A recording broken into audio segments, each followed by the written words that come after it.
Praise the Lord. ஆண்டவர் ரட்சகருமாகிய இயேசு கிறிஸ்து நாமத்தில் உங்களை வாழ்த்துகிறேன்.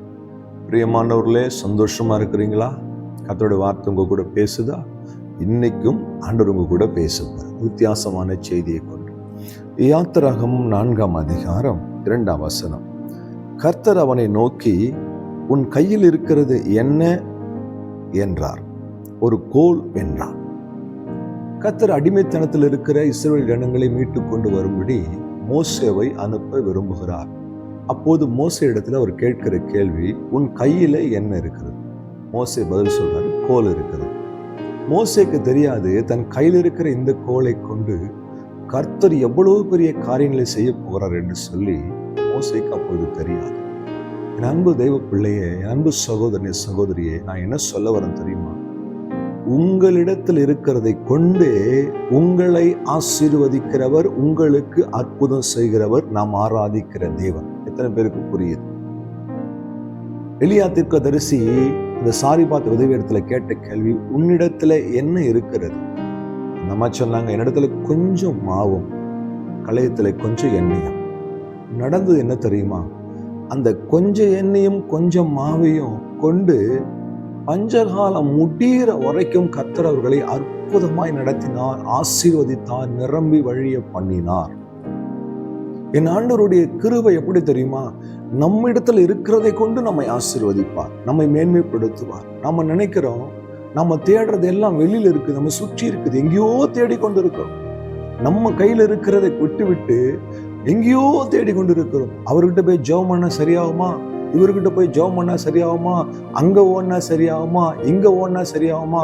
ஆனா நீங்க மறுநாள் படிட்டு ஜெபிக்க மாட்டீங்க, நீங்க உபவாசி ஜெபிக்க மாட்டீங்க, நீங்க கண்ணீர் விட்டு ஜெபிக்க மாட்டீங்க. மனுஷனை தேடி ஓடுகிற நீங்களும் நானும் தேவ சமூகத்துல காத்திருக்கும் போது நம்முடைய முழங்காலை கொண்டு, நம்முடைய ஜெபத்தை கொண்டு, நம்முடைய கண்ணீரை கொண்டு நம்மை ஆசீர்வதிக்கிறது மாத்திரமல்ல, நம் தேசத்தையும் ஆசீர்வதிப்பதற்கு ஆண்டவர் போதுமானவராய் இருக்கிறார். சீஷர்களை பார்த்து கர்த்தர் கேட்ட கேள்வி, உங்களிடத்துல என்ன இருக்கிறது? 5 அப்பமும் 2 மீன்.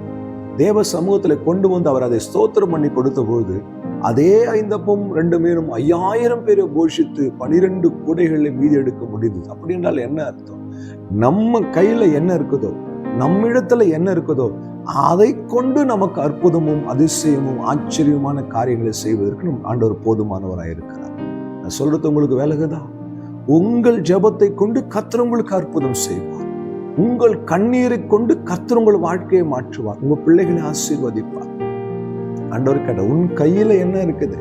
இந்த காலை வேளையில உங்களை பார்த்து ஆண்டவர் கேட்கிறாரு, உன் கையில என்ன இருக்குது? பரிசுத்த வேதாகம் இருக்குதா? நான் உனக்கு செய்ய போகிற அத்தனை காரியங்களும் அதில் எழுதி வைத்திருக்கிறேன். நீ அதை வாசித்து அதை உரிமை பாராட்டி நீ ஜெபிக்கும் பொழுது உன் வாழ்க்கை மாறும், உனக்குரிய அற்புதங்கள் வரும், உன் தேவைகள் சந்திக்கப்படும். நம்ம அதை செய்யறதில்லை. நம்ம கையில் இருக்கிறதே நம்ம மறந்து போயிடுறோம். மோசே கையில அந்த கோல் எத்தனை ஆண்டுகள் இருந்ததுன்னு எனக்கு தெரியல.